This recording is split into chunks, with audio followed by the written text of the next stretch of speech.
2 ನಿಮಿಷ.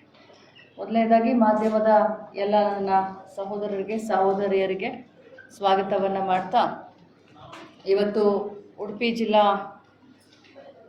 ಆಡಳಿತ ಮತ್ತು ನಾವು ಸ್ಥಳೀಯ ಎಲ್ಲ ನಮ್ಮ ಶಾಸಕರಾಗಿರಲಿ, ವಿಧಾನ ಪರಿಷತ್ ಸದಸ್ಯರಾಗಲಿ, ನಮ್ಮ KDP ಸದಸ್ಯರಾಗಿರಲಿ, ಎಲ್ಲರನ್ನೂ ಸೇರಿಕೊಂಡು ಇವತ್ತು ಇಡೀ ಜಿಲ್ಲೆಗೆ ಸರ್ಕಾರದ ವತಿಯಿಂದ ಬಂದಂಥ ಯೋಜನೆಗಳಾಗಿರ್ಬೋದು, ಸರ್ಕಾರಿ ಕೆಲಸಗಳಾಗಿರ್ಬೋದು, ಕುಲಂಕುಷವಾಗಿ ತ್ರೈಮಾಸಿಕ KDP ಮೀಟಿಂಗ್ನಲ್ಲಿ ಚರ್ಚೆಯನ್ನು ಮಾಡಿದರು.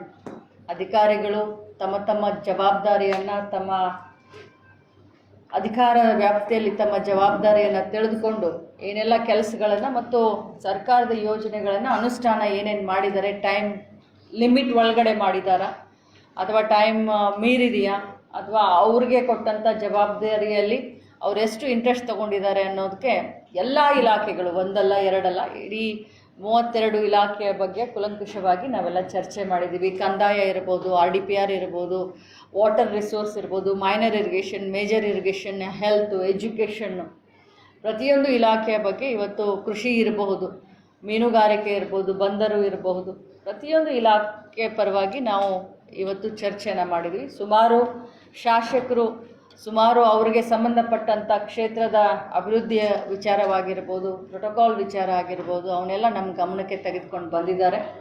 ಅಧಿಕಾರಿಗಳಿಗೆ ಇನ್ಸ್ಟ್ರಕ್ಷನ್ ಕೊಟ್ಟಿದ್ದೀವಿ. ಕೆಲವು ಫಾರೆಸ್ಟ್ ಡಿಪಾರ್ಟ್ಮೆಂಟ್ನಲ್ಲಿ ಸ್ವಲ್ಪ ಪ್ರಾಬ್ಲಮ್ಗಳಾಗಿತ್ತು, ಅದನ್ನು ಕೂಡ ಆದಷ್ಟು ಬೇಗ ಶೀಘ್ರದಲ್ಲೇ ಬಗೆಹರಿಸಬೇಕು ಅಂತ ಹೇಳಿದ್ದೀವಿ. ಸ್ಪೆಷಲಿ ರಾಜ್ಯ ಸರ್ಕಾರ ಏನು ಮಳೆಯಿಂದ ಹಾನಿಗೆ ಒಳಪಟ್ಟಂಥ ಅತಿವೃಷ್ಟಿಯಿಂದ ಏನು ಬೆಳೆ ಪರಿಹಾರ ನಿಧಿ ಆಗಿರ್ಬೋದು ಅಥವಾ ಅತಿವೃಷ್ಟಿಯಲ್ಲಿ ರೈತರಿಗೆ ಹಾನಿಯಾಗಿದ್ದಕ್ಕೆ ಕರ್ನಾಟಕ ರಾಜ್ಯ ಸರ್ಕಾರ ಇಡೀ ರಾಜ್ಯಕ್ಕೆ ಸುಮಾರು 8,000 ಕೋಟಿಯ ನಿಧಿಯನ್ನು ಬರೀ ರೈತರಿಗೆ ಕೊಡಲಿಕ್ಕೆ ಇದನ್ನು ಮಾಡಿದೆ. ಸೊ ಅದರ ಬಗ್ಗೆ ಕೂಡ ಉಡುಪಿ ಜಿಲ್ಲೆಯಲ್ಲಿ ಎಷ್ಟು ರೈತರಿಗೆ ಅನಾನುಕೂಲ ಆಗಿದೆ, ಅತಿವೃಷ್ಟಿಯಿಂದ ಅನಾವೃಷ್ಟಿಯಿಂದ ಏನು ತೊಂದರೆ ಆಗಿದೆ, ರೈತರ ಸಂಕಷ್ಟನಲ್ಲಿದ್ದಾರೆ, ಶೀಘ್ರದಲ್ಲಿ ಅವರಿಗೆ ಪರಿಹಾರವನ್ನು, ಬೆಳೆ ಪರಿಹಾರ ಕೊಡಬೇಕು ಅಂತ ಹೇಳಿ ನಾನು ಸೂಚನೆಯನ್ನು ಕೊಟ್ಟಿದ್ದೀನಿ. ಅದರ ಜೊತೆಯಲ್ಲಿ ಅತ್ಯಂತ ಮಹತ್ವದ ನಿರ್ಧಾರ ರಾಜ್ಯ ಸರ್ಕಾರದ್ದು ಉಡುಪಿ ಜಿಲ್ಲೆಗೆ ಸಂಬಂಧಪಟ್ಟ ಹಾಗೆ ಇಡೀ ರಾಜ್ಯಕ್ಕೆ ಸಂಬಂಧಪಡುತ್ತೆ, ಬಟ್ ಅದರ ಲಾಭ ಉಡುಪಿಗೆ ಜಾಸ್ತಿ ಆಗುತ್ತೆ. ಅದು ಏನು ಅಂತಂತಂದರೆ, ನಮ್ಮ ಫಾರೆಸ್ಟ್ ಡಿಪಾರ್ಟ್ಮೆಂಟು ಮತ್ತು ರೆವಿನ್ಯೂ ಡಿಪಾರ್ಟ್ಮೆಂಟ್ ಜಾಯಿಂಟ್ ಆಗಿ, ಫಾರೆಸ್ಟ್ ಆ್ಯಂಡ್ ರೆವಿನ್ಯೂ ಡಿಪಾರ್ಟ್ಮೆಂಟ್ ಆಗಿ ಜಾಯಿಂಟ್ ಆಗಿ ಒಂದು ಸರ್ವೆಯನ್ನು ಇಡೀ ರಾಜ್ಯದಲ್ಲಿ ಮಾಡಲಿಕ್ಕೆ ಹೊರಟಿದೆ. ಆ ಸರ್ವೆಯಿಂದ ಈಗ ನಮಗೆ ಸುಮಾರು ಜಾಗಗಳಲ್ಲಿ deemed forest, reserve forest, social forest ಅಂತ ಭಾಳಷ್ಟು ನಮಗೆ ಅನಾನುಕೂಲಗಳು ಆಗ್ತಾ ಇರ್ತವೆ. ಯಾವ ಪರ್ಮಿಷನ್ಗಳು ಕೂಡ ಸಿಗೋದಿಲ್ಲ, ಸಾರ್ವಜನಿಕರಿಗೆ ತುಂಬ ತೊಂದರೆಗಳಾಗ್ತವೆ. ಸೊ ಈಗ ಕಂದಾಯ ಇಲಾಖೆ, RDPR, survey department plus forest department 4 ಇಲಾಖೆಗಳು ಕೂಡಿ ಈ ಒಂದು ಸರ್ವೆಯನ್ನು ಮಾಡೋದ್ರಿಂದ ಏನಾಗುತ್ತೆ ಅಂತಂದರೆ, ಡಿಸಿಷನ್ಗಳನ್ನ ತಗೊಳ್ಳೋಕ್ಕೆ, ಇದು ನಮ್ಮ ಅರಣ್ಯ ಇಲಾಖೆಗೆ ಸಂಬಂಧಪಟ್ಟಿದ್ದಲ್ಲ, ಇದು ನಮ್ಮ ಡೀಮ್ಡ್ ಫಾರೆಸ್ಟ್ ಅಲ್ಲ, ಅಥವಾ ಮುಂದೆ ಇದು ಸಾರ್ವಜನಿಕರಿಗೆ ಅನುಕೂಲ ಆಗುವಂಥ ಜಾಗ ಇದ್ದರೆ ಅದನ್ನು ಡೀಮ್ಡ್ ಫಾರೆಸ್ಟ್ ಆಗಲಿ ಅಥವಾ ಅರಣ್ಯ ಇಲಾಖೆಯಿಂದ ಅದನ್ನೇನಾದರೂ ಒಂದು ಇದನ್ನು ಮಾಡಿ ಬಿಟ್ಕೊಡೋದಾಗಲಿ. ಸೊ ಈ ಜಂಟಿ ಸರ್ವೆಯಿಂದ ಉಡುಪಿ ಜಿಲ್ಲೆಗೆ ಮಾತ್ರ ಭಾಳಷ್ಟು ಅನುಕೂಲ ಆಗುತ್ತೆ ಅನ್ನೋದನ್ನು ತಮ್ಮ ಮುಖಾಂತರ ನಾನು ತಿಳಿಸ್ಲಿಕ್ಕೆ ಬಯಸ್ತೇನೆ. ಅದರ ಜೊತೆಯಲ್ಲಿ ಆರೋಗ್ಯ ಇಲಾಖೆಯಲ್ಲಿ ಏನೇನೆಲ್ಲ ಕೆಲಸಗಳಾಗಬೇಕಾಗಿತ್ತು, ಏನು ಹೆರಿಗೆ ಪ್ರಮಾಣ, ನಾವು ಹೋದ ವರ್ಷಕ್ಕೆ ಸಂಬಂಧಪಟ್ಟಾಗೆ ಅದರ ಹಿಂದಿನ ವರ್ಷಕ್ಕೆ ಸಂಬಂಧಪಟ್ಟಾಗೆ ನಾವು ವಿಚಾರ ಮಾಡಿದ್ರೆ ಹೆರಿಗೆ ಪ್ರಮಾಣ ಬಹಳಷ್ಟು ಸರ್ಕಾರಿ ಆಸ್ಪತ್ರೆಯಲ್ಲಿ, PHCನಲ್ಲಿ, CHCನಲ್ಲಿ ಮತ್ತು ಜಿಲ್ಲಾ ಆಸ್ಪತ್ರೆಯಲ್ಲಿ ಕಡಿಮೆ ಆಗಿತ್ತು.